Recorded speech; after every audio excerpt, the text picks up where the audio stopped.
ಹೇಳ್ತೀವಿ, ನೀವ್ ಯಾರು ವೋಟ್ ಮಾಡ್ಬೇಡ್ರಿ. ನಾವು ಈ ಸಲ ಎಲ್ಲಾ ಮನೆಗೆ ಹೋಗಿ ಹೆಣ್ಮಕ್ಳಿಗೆ ಹೇಳಿ ನಾವು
ಸತತವಾಗಿ 5 ವರ್ಷದಿಂದ ಜಿಲ್ಲಾ ಪಂಚಾಯತಿ ಅಧ್ಯಕ್ಷರಾಗಿ ಸೇವೆ ಸಲ್ಲಿಸಿದ್ದಾರೆ. ರಾಜಕೀಯ ಅನುಭವ ಹೊಂದಾರೆ. ಕೋವಿಡ್ ಸಮಯದಾಗ ಆಗಿರಬಹುದು, ಪ್ರತಿಯೊಂದು ಮಹಿಳೆಯರ ಕಷ್ಟವನ್ನು ಪ್ರತಿಯೊಬ್ಬರ ಮಹಿಳೆಯರ ಕಷ್ಟವನ್ನು ವಿಚಾರಣೆ ಮಾಡೋರು ವೀಣಾ ಕಾಶ್ಯಪ್ನವ್ರು ಮೇಡಮ್ ಅವರು. ಕೋವಿಡ್ ಸಮಯದಲ್ಲಿ ಎಷ್ಟೋ ಮನೆಗಳಿಗೆ ಕಿಟ್ಗಳನ್ನ ವಿತರಿಸಿದ್ದಾರೆ. PSI KS ಕೋಚಿಂಗ್ ಅನ್ನ ವಿವಿಕೆ ಫೌಂಡೇಶನ್ ದಿನ ಕಾರ್ಯಕ್ರಮಗಳು ಎಷ್ಟೋ ಬಡ ವಿದ್ಯಾರ್ಥಿಗಳಿಗೆ ಕಾರ್ಯಕ್ರಮಗಳನ್ನ ಕೊಟ್ಟಿದ್ದಾರೆ. ದಯವಿಟ್ಟು ಹೈಕಮಾಂಡ್ ಹತ್ರ ನಾನು ಕೈ ಮುಗಿದು ಮನವಿ ಮಾಡ್ಕೋತೀನಿ, ನಮ್ಮ ವೀಣಾ ಕಾಶ್ಯಪ್ನವರಿಗೆ ಟಿಕೆಟ್ ಕೊಡಿಸ್ಬೇಕು. ನೀವೆಲ್ಲರೂ ನೀವು ಮಾಧ್ಯಮದವರು ನಮಗೆ ಸ್ವಲ್ಪ ಸಹಕಾರ ಮಾಡಿ, ಯಾಕಂದ್ರೆ ಕೆಲಸ ಮಾಡಿದವ್ರನ್ನ ಮಾಧ್ಯಮದವ್ರು ಗುರುತಿಸಿದ ಅದಲ್ಲಿ ಅವ್ರಿಗೊಂದು ನ್ಯಾಯ ಸಿಗ್ತೈತ್ರಿ. ಮಾಧ್ಯಮ ಸತ್ಯವನ್ನ ಎತ್ತಿ ತೋರಿಸೋದೊಂದು ಮಾಧ್ಯಮದ ಕೆಲಸ ಆಗೈತ್ರಿ. ನೀವು ಎಲ್ಲರೂ ಮಾಧ್ಯಮದವ್ರು ಸಹಕಾರ ಮಾಡಿ ವೀಣಾ ಕಾಶ್ಯಪ್ನವ್ರು ಮಾಡಿದಂತ ಪ್ರತಿಯೊಂದು ಕೆಲಸದ ಬದಲು ಹೈಕಮಾಂಡ್ ಮನವಿ ಮಾಡಿದ್ದೇ ಆದಲ್ಲಿ ಮೇಡಮ್ ಅವ್ರಿಗೆ ಟಿಕೆಟ್ ಫೈನಲ್ ಆಕತಿ. ಈ ಬಾರಿ ಬಾಗಲಕೋಟ್ ಜಿಲ್ಲೆಯ ಹೆಚ್ಚಿನ ಅಂತರ ಮತಗಳಿಂದ ಗೆಲುವನ್ನು ಸಾಧಿಸ್ತಾರೆ. ವೀಣಾ ಕಾಶ್ಯಪ್ನವರು ನಮ್ಮ MP ಹಾಕಾರೆ.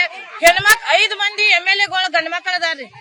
ಈ ಬಾರಿ ಹೆಣ್ಮಗಳಾಗಿ ವೀಣಾ ಕಾಶ್ಯಪ್ನವರು ಮೇಡಮ್ ಸಂಸತ್ತಿನಲ್ಲಿ ಬಾಗಲಕೋಟ್ ಜಿಲ್ಲೆಯ ಮುಖಾಂತರ ಹೋಗಿ ನಮ್ಮ ಧ್ವನಿ ಹಾಕ್ತಾರೆ ಸಂಸತ್ನಲ್ಲಿ ಅಂತ ನಾನು ಮಾಧ್ಯಮದವ್ರಿಗೆ ಒಂದು ರಿಕ್ವೆಸ್ಟ್ ಮಾಡ್ಕೋತೇನ್ರಿ. ವೀಣಾ ಅವರು ಕೆಲವರ ಬೇರೆ ಜಿಲ್ಲಾದವ್ರು ಕೊಡ್ತಂತಾರೆ, ಬೇರೆ ಜಿಲ್ಲಾದವ್ರು ನಮ್ಗೆ ಪರಿಚಯ ಇಲ್ರಿ. ನಾವು ಸಂಯುಕ್ತಾ ಪಾಟೀಲ್ ಅವ್ರ ಹೆಸರು ಕೇಳಿ ಬರ್ತಾ ಇದೆ. ಸಂಯುಕ್ತಾ ಪಾಟೀಲ್ ಯಾರು ಅನ್ನೋದು ನಮಗ್ ಗೊತ್ತಿಲ್ಲ. ನಮಗ್ ಡಿಸ್ಟ್ರಿಕ್ಟ್ ಅವ್ರು ನಮ್ ಡಿಸ್ಟ್ರಿಕ್ಟ್ ಅವ್ರ ನಮಗ್ ಬೇಕು. ನಮ್ದು ಏನಿದ್ರು ವೀಣಾ ಕಾಶ್ಯಪ್ನವ್ರೊಬ್ರು ನಮ್ ಡಿಸ್ಟ್ರಿಕ್ಟ್ ದವ್ರು. ಅವರು ರಾಜಕೀಯ ಅನುಭವ ಹೊಂದಿದವ್ರ ಅದಾರಿ. ಹೆಣ್ಮಕ್ಳ ಕಷ್ಟ ಕೇಳಿದವ್ರದಾರಿ. ಜಿಲ್ಲಾ ಪಂಚಾಯತ್ ಅಧ್ಯಕ್ಷರಾಗಿ ಗ್ರಾಮ ವಾಸ್ತವ್ಯವನ್ನ ಹೂಡಿ ಪ್ರತಿಯೊಂದು ಮನೆ ಮಕ್ಕಳಿಗೆ ಈಗ ಹೆಂಗದಾರ ಬಾಗಲಕೋಟ್ ಜಿಲ್ಲಾ ಮನೆ ಮಗಳಂತಾನೆ ಅವ್ರು ಫೇಮಸ್ ಆಗ್ಯಾರ. ಮತ್ ಬಾಗಲಕೋಟ್ ಜಿಲ್ಲಾ ಇಂದಿರಾ ಗಾಂಧಿ ಅಂತ ಅವ್ರನ್ನ ಕರೀತಾರೆ ಎಲ್ಲಾರು. ಹೆಣ್ಮಕ್ಳ ಪರವಾಗಿ ಸ್ತ್ರೀ ಪರ ಧ್ವನಿ ಅಂದ್ರೆ ಅದು ವೀಣಾ ಕಾಶ್ಯಪ್ನವ್ರು ಮೇಡಮ್. ಮತ್ ಬೇರೆ ಜಿಲ್ಲಾನವ್ರಿಗೆ ನಾವು ಟಿಕೆಟ್ ಕೊಟ್ಟಿವಿ ಅಂದ್ರೆ ಈಗ ವೀಣಾ ಕಾಶ್ಯಪ್ನವ್ರು ಇಷ್ಟು ವರ್ಷ ದುಡಿದು ನಮ್ ಪಕ್ಷದ ಸಂಘಟನೆ ಮಾಡಿ ಮಹಿಳೆಯರ ಒಂದು ಶಕ್ತಿಯಾಗಿ ನಿಂತಿರುವಂತ ವೀಣಾ ಕಾಶ್ಯಪ್ನವ್ರಿಗೆ ನೀವು ಮಾಧ್ಯಮದವ್ರು ದಯವಿಟ್ಟು ಹೈಕಮಾಂಡ್ ಇದನ್ನ ವಿಚಾರಣೆ ಕೊಟ್ಟು ನೀವು ಒಂದ್ ಸ್ವಲ್ಪ ನ್ಯಾಯ ಕೊಡಿಸ್ಬೇಕ್ರಿ. ನಿಮ್ CM ಹತ್ರ ಏನ್ ಕೇಳ್ತೀವಿ ಅಂದ್ರೆ ನಮ್ ಬಾಗಲಕೋಟ್ ಜಿಲ್ಲಾ ಒಂದು MP ಟಿಕೆಟ್ ಅನ್ನ ವೀಣಾ ಕಾಶ್ಯಪ್ನವರಿಗೆ ಕೊಡಬೇಕು. ಅವ್ರಿಗೆ ಕೊಟ್ಟಿದ್ದೇ ಆದಲ್ಲಿ ಗೆಲುವು ಖಚಿತ. ಲೋಕಸಭಾ ಮತಕ್ಷೇತ್ರದ ಅಭ್ಯರ್ಥಿಯನ್ನಾಗಿ ವೀಣಾ ವಿಜಯಾನಂದ ಕಾಶ್ಯಪ್ನವರಿಗೆ ಕೊಡಬೇಕು. ಅವ್ರಿಗೆ ಕೊಟ್ಟಿದ್ದೇ ಆದ್ರೆ ಗೆಲುವು ಖಚಿತ. 2019ರಲ್ಲಿ 4,96,000 ಮತಗಳನ್ನ ಪಡೆದುಕೊಂಡು ಪಕ್ಷವನ್ನ ಪರಾಜಿತ ಅಭ್ಯರ್ಥಿಯಾಗಿ ಕಳೆದ 5 ವರ್ಷಗಳಿಂದ ಜಿಲ್ಲಾ ಪಂಚಾಯತಿ ಅಧ್ಯಕ್ಷರಾಗಿ ಮಹಿಳಾ ಸಬಲೀಕರಣದ ಮುಖಾಂತರ ಕೋವಿಡ್-19 ಸಂದರ್ಭದಲ್ಲಿ ಪ್ರವಾಹ ಪೀಡಿತ ಪ್ರದೇಶಗಳಿಗೆ ಭೇಟಿ ನೀಡಿ ನೊಂದವರಿಗೆ ಸಾಂತ್ವನ ನೀಡಿದಂತ ಅನುಭವಿ ರಾಜಕಾರಣಿ ಅಂತ ಒಬ್ಬ ವ್ಯಕ್ತಿತ್ವಗಳ ಮಹಿಳೆ ನಮ್ಮ ಹೆಮ್ಮೆಯ ನಾಯಕಿಯನ್ನ ಟಿಕೆಟ್ ಕೊಟ್ರೆ ಗೆಲುವು ಖಚಿತ ಆಗುತ್ತೆ. ಯಾವುದೇ ಜಿಲ್ಲೆಯವರಿಗೆ ಕೊಟ್ರೆ ಸೋಲು ಆದ್ರೆ ಅದಕ್ಕೆ ನಾವು ಹೊಣೆಯಲ್ಲ. ಪಕ್ಷದ ನಿಷ್ಠಾವಂತ ಕಾರ್ಯಕರ್ತರು ಇವತ್ತು ಸನ್ಮಾನ್ಯ ನಮ್ಮ ಬಡವರು ಬಂದು ಕಲ್ಯಾಣ ಕ್ರಾಂತಿಯ ಹರಿಕಾರರಾದಂತಹ ಸಿದ್ದರಾಮಯ್ಯ ಸಾಹೇಬರಲ್ಲಿ ಹಾಗೂ ಸುರ್ಜೇವಾಲ ಸಾಹೇಬರಲ್ಲಿ ಕಾರ್ಯಾಧ್ಯಕ್ಷರಾದ DK ಶಿವಕುಮಾರ್ ಸಾಹೇಬರಲ್ಲಿ ವಿನಂತಿ ಏನಂದ್ರೆ ನಮ್ಮ ಬಾಗಲಕೋಟೆ ಜಿಲ್ಲೆಗೆ ವೀಣಾ ವಿಜಯಾನಂದ ಕಾಶ್ಯಪ್ನವರೇ ನಮ್ಮ MP ಆಗಬೇಕು. ಆ ದಿಶೆಯಲ್ಲಿ ನಾವು ಕಾರ್ಯಕರ್ತರು ನಿಮಗೆ ಮಾತು ಕೊಡ್ತಾ ಇದ್ದೇವೆ.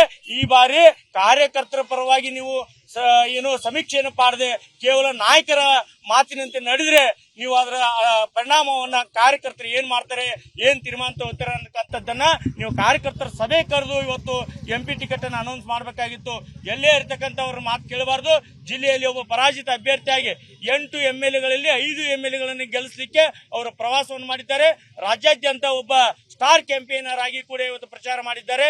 ಇವತ್ತು ಸಂಸತ್ತಿನಲ್ಲಿ ಇವತ್ತು ಸಾಮಾಜಿಕ ನ್ಯಾಯದ ಪರವಾಗಿ ಇವತ್ತು ಸಂವಿಧಾನದ ಆಶಯದಂತೆ ಕೆಲಸ ಮಾಡಲಿಕ್ಕೆ ರಾಜ್ಯದಲ್ಲಿ ಒಬ್ಬ ಪ್ರಭಾವಿ ನಾಯಕಿಯಾಗಿ ಹೊಮ್ಮಲಿಕ್ಕೆ ಪಕ್ಷದ ಸಂಘಟನೆಗೆ ಅವರನ್ನು ಬಳಸ್ಕೋಬೇಕು, ಅವರಿಗೆ MP ಟಿಕೆಟ್ ಕೊಡಬೇಕಂತ ವಿನಂತಿಸ್ತೇನೆ.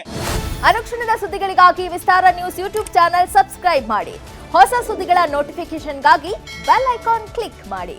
ಲೇಟೆಸ್ಟ್ ಅಪ್ಡೇಟ್ಸ್ಗಾಗಿ www.vistaranews.com ವೆಬ್ಸೈಟ್ಗೆ ವಿಸಿಟ್ ಮಾಡಿ. ಅಂಗೈಯಲ್ಲೇ ಜಗತ್ತಿನ ಸುದ್ದಿ ತಿಳಿಯಲು ವಿಸ್ತಾರ ನ್ಯೂಸ್ ಕನ್ನಡ ಆಪ್ ಡೌನ್ಲೋಡ್ ಮಾಡಿ.